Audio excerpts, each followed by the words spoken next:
Bonjour à tous, bienvenue, c'est Angie. On se retrouve pour la guidance sentimentale de septembre. Donc pour chaque signe, je vous invite à écouter vos messages. Vous pouvez compléter avec vos signes ascendants lunaires, les signes de votre partenaire si ça vous parle. N'hésitez pas à me faire un retour, mais surtout à garder toujours du recul par rapport au message. Ça ne peut ne pas vous parler et c'est tout à fait normal, vous êtes nombreux. Donc voilà, toujours garder un bon discernement, du recul. Ce sont des messages qui doivent résonner. Ça résonne ou ça résonne pas. Dans ce cas-là, on ne prend pas tout simplement. Je vous embrasse, je vous souhaite une très belle rentrée à tous. Prenez bien soin de vous. À très vite. Bonjour les cancers, bienvenue dans votre guidance sentimentale relationnelle. On va aller voir ensemble quels sont les messages pour vous sur cette rentrée de septembre. On va prendre le tarot, les oracles. Allez, on est parti. Premier message pour vous, on a une énergie de blessure. Après les éclats reviendra la confiance. Ici, on doit retrouver goût à la vie, retrouver la confiance. Il y a quelque chose qui a été dur, qui a pu blesser profondément. Une déception, une trahison, peut-être une séparation. Ça peut être aussi quelque chose de très ancien qui est encore présent. Comme si il fallait sur ce mois de septembre retrouver l'optimisme, refaire confiance, retrouver l'espoir ou en tout cas ne pas baisser les bras. Se remettre d'une situation, retrouver des forces pour avancer. On va voir un petit peu plus en détail. Alors on va prendre un autre message.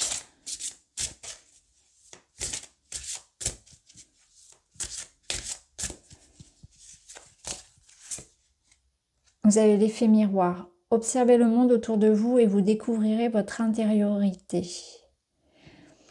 Il y a des questions que l'on se pose ici. Il y a la notion de se découvrir, de se connaître au travers des autres. Je pense que là, on vous dit que c'est important de ne pas se renfermer sur soi parce qu'il ne faut pas oublier que même si le parcours est individuel, c'est au travers des relations avec les autres qu'on apprend à se connaître et à s'aimer. Et l'effet miroir, il vous rappelle ici que ce que vous admirez ou ce que, au contraire, vous n'aimez pas chez l'autre, c'est une énergie que vous possédez à l'intérieur de vous. Et c'est aussi la notion que ça vous permet de comprendre peut-être ce qu'il y a à travailler, ce qu'il y a à libérer, ce qu'il y a à développer au contraire. Donc, se renfermer complètement et ne pas se confronter aux autres, c'est fuir une part de soi. Je ne sais pas si vous voyez bien là où je veux en venir. C'est-à-dire que là, il est possible que vous ayez, pour vous protéger, fermé la porte à une expérience. Et en même temps, on vous dit que ce qui s'est passé, ce que vous vivez, ce que vous ressentez, c'est important de le traverser parce que ce que vous vivez en lien avec une personne, avec une situation, ça vous permet aujourd'hui de voir quelque chose à l'intérieur de vous. Donc soit ça va vous permettre de développer une force, de trouver une ressource en vous insoupçonnée. Ça peut vous dire aussi qu'il y a quelque chose en vous qui résonne avec cette personne. Est-ce que, alors souvent c'est inconscient bien évidemment, mais il peut y avoir de ça, il peut y avoir quelque chose en vous qui résonne au travers de ce qui vous gêne, ce qui vous blesse chez cette personne, ce que vous n'aimez pas. Et que c'est quelque chose que vous devez accueillir aussi. Donc il y a une espèce comme ça de travail sur soi au travers d'une relation, quelque chose à conscientiser, du shadow work, hein, ce qu'on appelle le shadow work, travail de l'ombre, pour s'accepter aussi dans son entièreté. Et je pense réellement que là vous êtes confronté à une relation, alors une relation peut-être karmique, en tout cas une relation challengeante, qui vous met vraiment au défi. On voit que c'est une relation conflictuelle, difficile, qui vous fait travailler sur vous. Je ne vais pas mettre de termes dessus, je sais que certains aiment employer des termes tels que les flammes jumelles, etc. Je ne vais pas rentrer dans ces détails-là, mais en tout cas, ce qui est sûr, c'est que là, on a deux personnes qui semblent s'opposer, mais qui en réalité sont là pour, en tant qu'âme, hein, j'entends, céder à dépasser quelque chose, à voir quelque chose en soi, à se libérer, même si ça passe par de la souffrance. Donc peut-être que par exemple, l'idée même que vous ayez été trahi et ça va vous permettre de voir que il y a une notion de protection, peut-être se protéger davantage, avoir davantage de discernement, plus d'autonomie, etc. Mais en même temps, ça vous fait travailler aussi la confiance. C'est pas pour autant parce qu'on a été trahi qu'on doit se refermer complètement, vous voyez. Donc il y a ces notions-là très spirituelles qui passent par une ouverture du cœur. Je pense que là, vous voyez, si on était dans le tarot, on aurait un 3 d'épée qui nous parlerait de ça, de cette blessure qui en même temps permet d'ouvrir le cœur. Donc voilà, il y a quelque chose comme ça au niveau relationnel. Hein, peut-être une opposition, un conflit, une déception, blessure, etc. Et en même temps, ça vous fait bosser, je pense, sur la confiance en soi, la confiance en l'autre, les blessures de trahison, un manque comme ça un manque aussi de foi. Il y a une notion de manque de foi. Alors, le manque de foi, on a tendance à dire qu'il vient du fait qu'on ne soit pas dans le moment présent.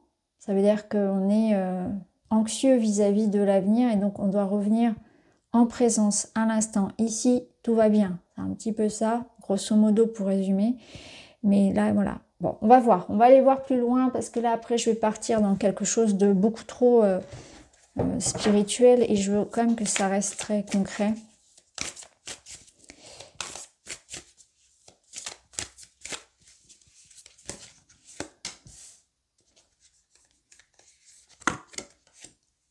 Vous voyez, on a des énergies qui sont bien meilleures. Hein. Ouais. Bon, ça s'améliore. On a quelque chose de bon ici. On a le bonheur au centre qui vous parle justement de cette énergie de joie, d'optimisme qui revient. Tourne la page. Et pourquoi est-ce qu'on tourne la page? Parce que on ressent ici que le vent tourne. Il y a une notion de chance, de synchronicité, pardon, et l'univers travaille à vous réunir. Donc ça confirme bien ce que je vous disais sur une relation karmique, une relation d'âme, où il y a un cheminement entre ces deux êtres, ces deux personnes, à un niveau peut-être au-delà de la matière, mais en tout cas ce qui est sûr, c'est que dans la matière, on est ensemble et on se retrouve. Et là, on est sur une étape où ça peut être des retrouvailles, une réconciliation. En tout cas, il y a du contact physique puisque nous avons la carte de la sexualité. Donc, on nous parle d'une relation physique, d'amour charnel. Donc, il y a quelque chose qu'on concrétise, pardon. C'est les joies des retrouvailles. C'est vraiment ça. C'est le plaisir. C'est se reconnecter à l'amour sous toutes ses facettes, hein, y compris charnel. Et soit, donc c'est le retour, une amélioration avec une personne que vous connaissez déjà, soit ça peut nous dire aussi que l'univers est en train de vous amener une jolie expérience et que ce serait dommage de s'enfermer dans quelque chose. Hein. Vous voyez, tout ce que je viens de vous dire là précédemment par rapport au parcours que l'on vit, hein, on se confronte aux autres, de manière générale, hein, toute sa vie, on se confronte aux autres pour se connaître. On ne peut se connaître qu'au travers des relations aux autres. Ce que les autres nous renvoient, ce que les autres nous font expérimenter. C'est comme ça qu'on apprend à se connaître et à s'aimer. C'est exactement ça. Et là, l'univers travaille à vous reconnecter, à vous rassembler ou à vous faire rencontrer. Tout dépend de votre situation finalement. Le cœur, voilà, on a l'amour sincère, inconditionnel, hein, carrément. On a la haine, bon, on va voir là-dessus pourquoi il y en a la haine à côté. C'est très intéressant parce que... Ah oui, d'accord. On a deux énergies qui s'opposent. D'un côté, la haine et on a l'amour. Alors, bon, pour moi, la haine n'est pas le contraire de l'amour. Je dirais plutôt que le contraire de l'amour, c'est l'indifférence. C'est quand vraiment, il y a même plus ça provoque même plus de sentiments ou d'émotions. C'est complètement indifférent. Là, pour moi, c'est ça, en fait. Bref. Je reviens sur la haine, je me disperse pas. Je suis beaucoup trop bavarde avec vous, je trouve. Alors, le cœur, l'amour sincère, on voit qu'il y a eu effectivement quelque chose qui a été une blessure qui cicatrise, hein, c'est ça. Donc, soit ça confirme la réconciliation, soit c'est effectivement l'idée de se guérir. Alors, ça ne veut pas dire que la nouvelle relation est une relation pansement qui va venir soigner ce que les ex ont pu créer, pas du tout. C'est que je me reconstruis au travers de cette relation. La relation est bien différente. Donc soit c'est un renouveau ici avec une personne, on est déjà en lien, on s'est fait beaucoup de mal hein, parce que c'est quand même une carte assez dure, mais voilà, il y a une notion de pardon. Donc ça peut nous dire ça, soit vous allez pardonner et avancer, reconstruire votre vie avec une autre personne. Vous êtes dans cette étape de cicatrisation, de convalescence quelque part. Ou bien c'est des retrouvailles avec une personne. Et dans ce cas, on vous invite à, en tout cas, faire le premier pas. Il y a une notion de pas, d'engager une action. Si vous êtes à la rencontre, à la recherche, pardon, de quelqu'un, c'est pareil. Il y a cette démarche pour pouvoir être libre, pour pouvoir être libéré de pas toutes mes blessures, parce qu'on libère pas tout ça comme ça se passe pas aussi facilement, mais en tout cas, pour pouvoir m'ouvrir à nouveau à la confiance et à la relation, eh bien, ça demande aussi une démarche personnelle, donc peut-être une démarche concrète dans la matière de sortir, d'aller à la rencontre des autres, hein, il y a diverses façons aujourd'hui de rencontrer du monde, hein, même à distance sur les applications, etc. Mais en tout cas, ça me demande une démarche, une impulsion intérieure. Il faut déjà en avoir envie, hein, en fait, en réalité. Il faut avoir envie de se réconcilier, il faut avoir envie de guérir, il faut avoir envie de rencontrer quelqu'un. C'est quelque chose une étincelle qui vient de vous. Hein.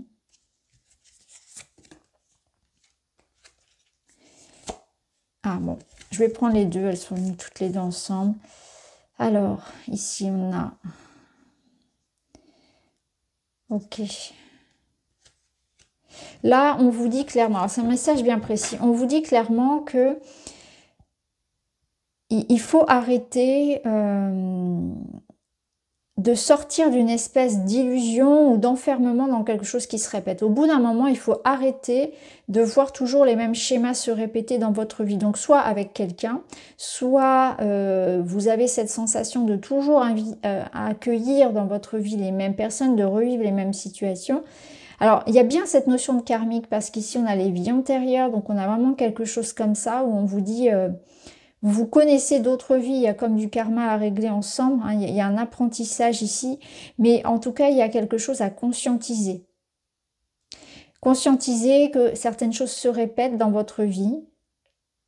Il y a une sorte de réalité à affronter. Il faut peut-être aussi affronter une réalité dans le sens où quelque chose n'est plus et ne sera plus, et qu'il faut vraiment tourner la page. Parce que quand vous restez accroché à quelque chose qui est fané, qui est sans vie, sans énergie, que vous nourrissez ça, vous fermez la porte à de nouvelles opportunités et à ce que l'univers peut vous envoyer d'autres. Vous voyez ? C'est comme si vous n'aviez pas clôturé un chapitre et que là, la vie vous invite à ça parce que quelque chose d'autre vous attend. C'est comme si on vous disait, si tu acceptes de clôturer ça, tu vas avoir ce cadeau, en fait, cette récompense qui sera de vivre quelque chose de différent, de plus aligné à toi, etc.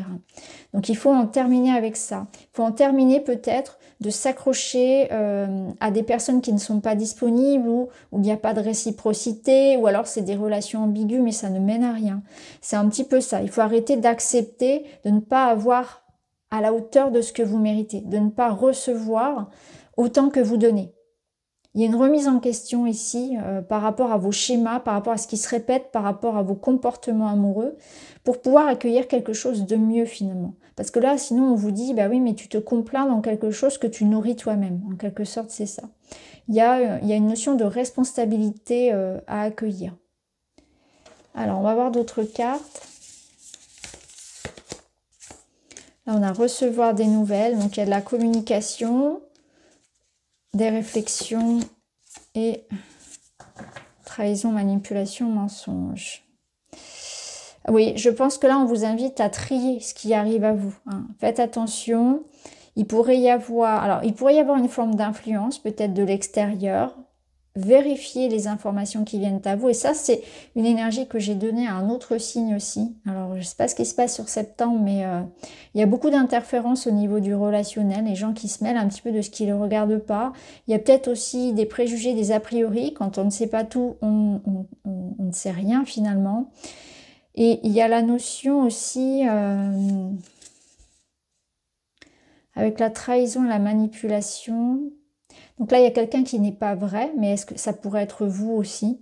Donc je pense qu'il y a une notion aussi de bien réfléchir avant de parler, de bien réfléchir à ce que l'on veut avant de s'exprimer, ou alors de dire stop, vous voyez, d'être authentique, d'avoir quelque chose à dire à quelqu'un. C'est peut-être le moment aussi, alors on prend le temps de réfléchir, Est-ce que je suis prêt? Est-ce que je suis prête? Comment je peux trouver les mots pour aller à la rencontre de cette personne aussi, arrêter de faire semblant et voilà, exprimer ma vérité. Ça peut être ça.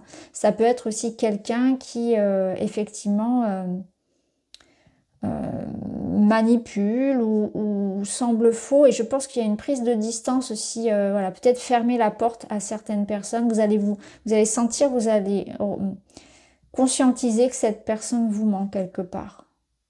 Ça peut être ça également.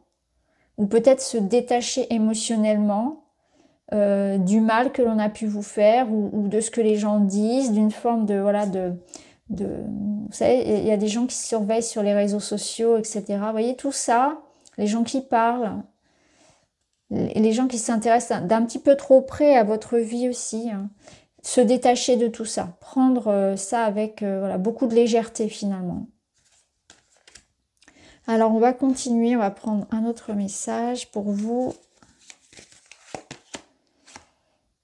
Vous reconnectez à la nature, besoin de vous ancrer une marche consciente ou écouter les oiseaux apaiseront votre mental. Vous allez beaucoup réfléchir, ce qui est normal, hein, puisque vu les cartes qu'on avait ici, ça semble assez... voilà. Donc du repos, peut-être voilà, une prise de distance, encore une fois, hein, c'est ce que vous confirme la carte, prise de distance et de hauteur par rapport à la situation afin d'y voir plus clair, afin de prendre une décision et pouvoir aussi communiquer.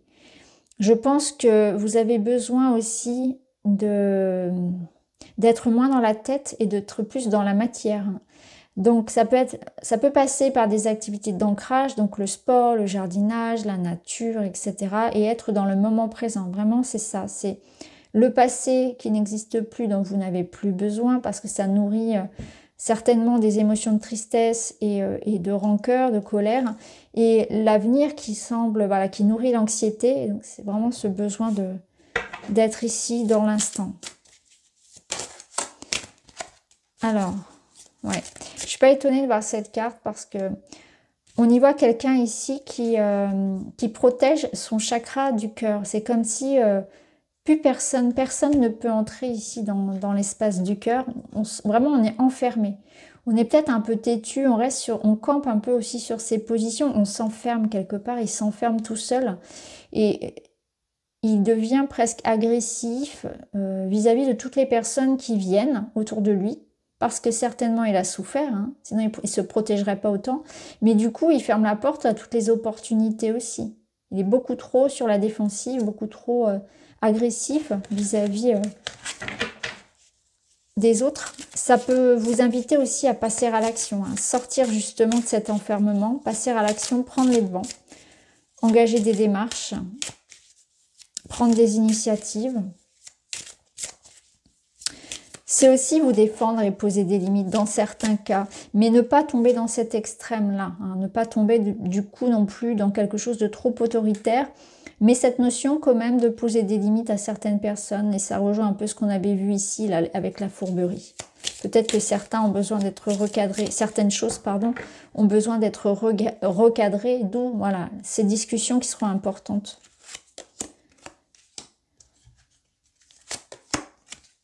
Ouais. Ok, là, clairement, si vous acceptez, si vous vous permettez finalement d'ouvrir le cœur, hein, de laisser partir tout ce qu'il y a à laisser partir et de retrouver la confiance, il y a une concrétisation, il y a quelque chose qui débute ici. Donc ça peut être un nouvel élan amoureux, une nouvelle rencontre, mais aussi le retour de la confiance, quelque chose qui s'ancre aussi dans la matière. Et ici, avec le jugement, on trouve des réponses, il y a une renaissance, il y a une libération. Donc ça peut être un retour de communication, une rencontre, ça peut être un projet concret. C'est l'idée que là, il y a aussi une leçon à apprendre.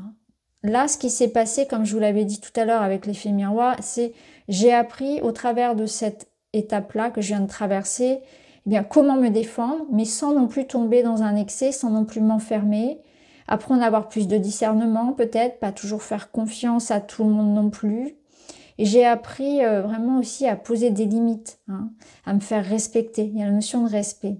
Et là, ça rejoint un peu le cadeau de l'univers, finalement, ce valet de denier. C'est quelque chose qui arrive à vous et qui vous redonne confiance. Donc, ça va être différent, ça va prendre différentes formes pour, voilà, pour tout à chacun. Et le jugement vous apporte un éclaircissement aussi. Alors le jugement en amour, il peut nous parler d'avoir une évidence, d'avoir un déclic avec une personne, de trouver sa moitié, hein, de trouver son âme sœur, ou de se libérer aussi. Ça peut être un cheminement personnel ici où je me libère de ça et je réapprends à faire confiance, je réapprends à aimer et à m'aimer y compris. Et soit seul, soit c'est un parcours en solitaire, soit c'est un parcours avec une personne. Mais je réapprends ici. Je comprends ce qu'est le respect, la confiance et l'amour. Et j'ai aussi surtout je célèbre les retrouvailles. Je célèbre le fait d'avoir trouvé quelqu'un, voilà, qui me ressemble ou ce renouveau amoureux. Le jugement peut aussi nous dire qu'il y aura, ça confirme, hein, des messages, des échanges, un retour de communication, une réouverture ici. Là, au dos, vous avez un 10 de bâton qui nous dit bien qu'on est sur la fin de quelque chose qui a pu être lourd. Il y a aussi l'idée que chacun reprenne un petit peu ses bâtons, c'est-à-dire qu'il y a une notion de culpabilité, d'enfermement, de poids, que quelque chose ne vous appartenait pas. Et ça confirme ce poids qui se retire, donc ce soulagement. Donc au niveau karmique aussi, on a vraiment cette notion que vous portiez aussi quelque chose qui peut-être appartenait à la famille, à des choses qui se répétaient, par exemple sur, alors je vais prendre l'exemple des femmes, mais toutes les femmes de la famille vivaient cette expérience-là, et vous êtes en train de vous libérer de ça, comme d'une forme de poids familial aussi, de quelque chose dans lequel aussi, ça peut être aussi une étiquette qu'on vous avait posée, qu'on vous avait donnée. Voyez, parfois c'est ça aussi, on se met dans des cases, on nous met dans des cases, et on a cette sensation que quelque part on ne pourra pas en sortir. Et là, avec le jugement, je sens que vous allez justement dépasser ça. Donc à un autre niveau, vous pouvez aussi vraiment entrevoir une nouvelle voie, une nouvelle vie, quelque chose qui vous appartient, libérer aussi voilà, des attentes extérieures. Alors on va terminer avec un petit message. J'arrête cette quête du contrôle et de la maîtrise. Ouais, vous voyez, c'est ça là, où je veux tellement contrôler les choses que je m'enferme. En écoutant mon cœur, je lâche prise sur les événements ou les situations inconfortables. Je prends conscience de la valeur de ma vie, de ce que je souhaite vivre. Qu'est-ce qui m'empêche d'être en paix et heureux? Vous voyez, il y a une prise de conscience effectivement qu'on peut faire les choses autrement. Ce qui m'empêche d'être heureux, c'est peut-être moi-même parfois aussi. Hein. C'est vraiment ce poids que je me mets sur les épaules, cette responsabilité de devoir combler tout le monde, des attentes, des exigences envers moi-même. Mais en fait, je comment dire, je me mets moi-même dans une souffrance. Quelque part, je me limite moi-même. C'est vraiment ça. Qu'est-ce qui m'empêche d'être en paix et heureux? Donc voilà pour vous les amis. J'espère que ça vous parle. N'hésitez pas à me dire en commentaire. Je vous embrasse et je vous dis à très vite.